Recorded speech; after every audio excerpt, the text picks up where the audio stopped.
অধ্যাপক ডাক্তার মোস্তাফিজুর রহমান বর্তমানে sir Salimullah medical কলেজে শিশু বিভাগের প্রধান হিসেবে কর্মরত রয়েছেন। দীর্ঘদিনের চিকিৎসা পেশায় একদিকে যেমন পেশাদারিত্বের কারণে সুনাম কুড়িয়েছেন, ঠিক তেমনি বিশ্ব স্বাস্থ্য সংস্থা সহ বিভিন্ন দেশি বিদেশি প্রতিষ্ঠানের হয়েও কাজ করেছেন তিনি। এছাড়া দরিদ্র ও অসহায় মানুষকে বিনামূল্যে চিকিৎসা সেবা দিয়ে মানবতার এক মহান দৃষ্টান্ত স্থাপন করেছেন ডাক্তার মোস্তাফিজুর। তবে এত কিছুর পরেও স্বৈরাচার শেখ হাসিনার শাসনামলে তিনি ছিলেন নিপীড়িত। তাই তো স্বাভাবিক নিয়মে যেসব পদোন্নতি পাওয়ার কথা ছিল তার, সেসব থেকেও বঞ্চিত হয়েছেন তিনি। এমনকি পদোন্নতি পেয়েও হাসিনার রোষানলে পড়ায় স্থগিত করা হয়েছিল সেটি। যে আমার এফসিপিএস এমডি ডিগ্রি ছিল, আমাদের চাকরিতে যে যে শর্তগুলো থাকে, বুনিয়াদী প্রশিক্ষণ শেষ করা, তারপরে সিনিয়র স্কেল পরীক্ষায় পাশ করা, আমি সবগুলোই আমার কমপ্লিট ছিল। তারপরেও 2011 সালে যে পদোন্নতি, সহকারী অধ্যাপক হিসেবে যে পদোন্নতি হয়, সেই পদোন্নতিতে আমি বঞ্চিত হয়ে যাই।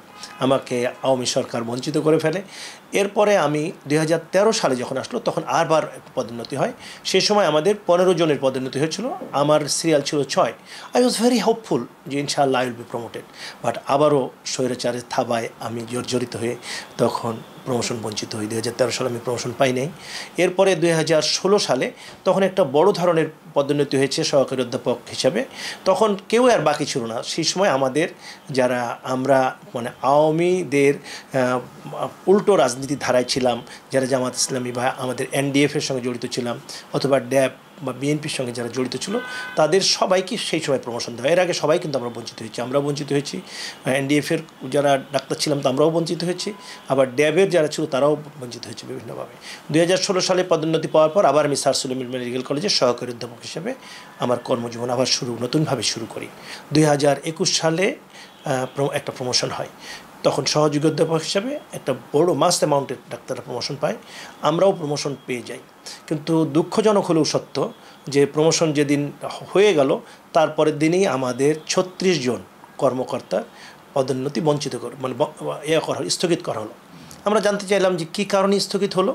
জানতে পারলাম যে প্রধানমন্ত্রীর কার্যালয় থেকে একটি কালো তালিকা আসছে 36 জনের, যে কালো তালিকাটার কারণে আমরা এই 36 জনকে প্রমোশন আপাতত স্থগিত করে দেওয়া হলো। এবং এই কালো তালিকার মধ্যে আমি বেশ কিছু লোকের কথা বলি। যেমন আমি আছি, আমাদের যে এখন নিটোরের ডিরেক্টর প্রফেসর ক্যানান ভাই আছেন, তারপরে ওসমানী মেডিকেল কলেজের প্রিন্সিপাল ডাক্তার জিয়াউর রহমান চৌধুরী ভাই আছেন, তারপর হলো বগুড়া মেডিকেল কলেজের প্রিন্সিপাল অদূত তরফদার ভাই আছেন। আমরা সবাই এরকমভাবে প্রায় 36 জন কর্মকর্তার পদোন্নতি বাতিল হয়ে যায়। আমরা অনেকভাবেই মন্ত্রণালয়ে যোগাযোগ করলাম। আমরা ওনাদের সঙ্গে সার্বিক যোগাযোগ করার পরে ওনারা যে একটা বার দিলেন যে ঠিক আছে, তোমাদের আবার তোমাদের করা হবে, তদন্ত করা হবে। বলে রাখি একটা কথা, যে সেই সময় কিন্তু সহকারী অধ্যাপক বা সহযোগী অধ্যাপকের কোনো পুলিশ ভেরিফিকেশান বা এনএসআই ভেরিফিকেশান ছিল না। স্পেশালি আমাদের এই 36 জনের এনএসআই এবং পুলিশ ভেরিফিকেশান, এসবি ভেরিফিকেশান করে পদোন্নতির জন্য ফাইল পাঠানো হলো। এই পাঠানোর পরেও কিন্তু 20 জনের প্রমোশন হলো, বাকি 16 জনের কিন্তু প্রমোশন তখন হলো না। এরপরে এইভাবেই আমরা আওয়ামী সরকারের সময় প্রায় 15টি বছর চরমভাবে নির্যাতিত হয়েছি। বাত ব্যথা, প্যারালাইসিস কিংবা আর্থ্রাইটিস, আধুনিক ফিজিওথেরাপি ও পুনর্বাসন চিকিৎসায় নির্ভরযোগ্য নাম ডিপিআরসি। নিজ যোগ্যতা বলে একসময় সলিমুল্লাহ মেডিকেল কলেজে শিশু বিভাগের বিভাগীয় প্রধান হিসেবে দায়িত্ব পেলেও তাতে কালো থাবা বসায় আওয়ামী সুবিধাভোগীরা। তাকে জোর করে সরিয়ে দেওয়া হয় পদ থেকে। এতে করে মানসিক ও সামাজিকভাবে চরম লাঞ্ছিত হতে হয় তাকে। যখন আমাকে বিভাগীয় প্রধানের দায়িত্ব দিলেন রৌফ স্যার, দায়িত্ব দেওয়ার পরে মাত্র 20-25 দিনের মাথায়, আমি এক্স্যাক্ট মনে আসতেছে না, আমাকে হঠাৎ করে আমার দায়িত্ব থেকে সরিয়ে দেওয়া হলো। যে আমি আর বিভাগীয় প্রধান হিসেবে কাজ করতে পারবো না। সকল নিয়ম নীতি ভঙ্গ করে আমাদের ওখানে নবজাতক বিভাগের যে প্রফেসর ছিলেন যিনি, ওনাকে দায়িত্ব দেওয়া হলো, যেটা কখনই গভর্নমেন্ট বিধিতেই থাকার কথা নয়। আমি শিশু বিভাগের কর্মকর্তা, আমি শিশু বিভাগের প্রধান, আমার এখানে শিশু বিভাগের কাউকে দায়িত্ব দিলে সেটাও মানানসই ছিল, বরং না দিয়ে নবজাতক বিভাগের প্রধানকে অতিরিক্ত দায়িত্ব হিসেবে দায়িত্ব দিয়ে দেওয়া হলো। এবং আমাকে চরমভাবে সেই সময় অসম্মান করা হলো।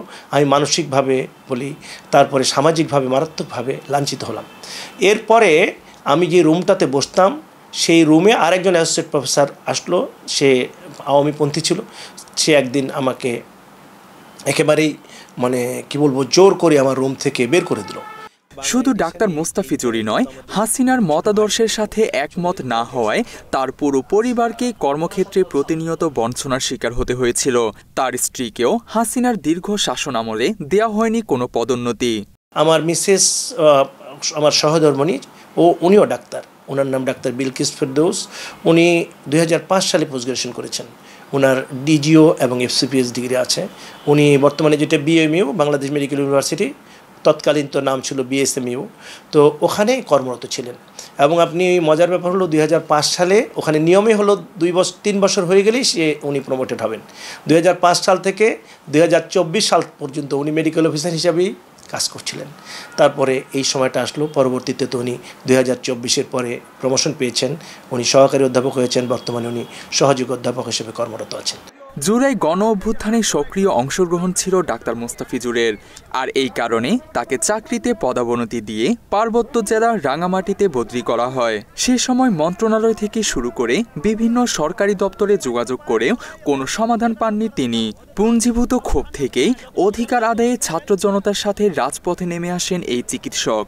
তাই আমি আমার এই পুরো দেশের প্রতি যে নির্যাতন, দেশের মানুষের প্রতি যে নির্যাতন, আপামর জনসাধারণের প্রতি যে নির্যাতন, এই নির্যাতনের কারণে নেমে আসলাম রাস্তায়।